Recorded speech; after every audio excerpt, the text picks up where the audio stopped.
اور بچڑے لے لیتے تو کتنے غریبوں تک یہ گوشت چلا جاتا. تو یہ میرے ملک میں یا خاص طور پر شہروں میں کراچی میں تو پاگل ہوئے پڑے ہیں لوگ.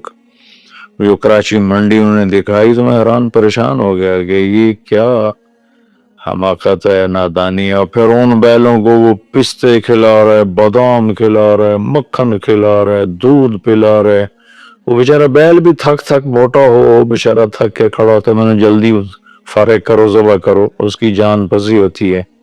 تو میں مالدار بھائیوں سے عرض کرتا ہوں کہ ایسی نادانی کے کام نہ کریں.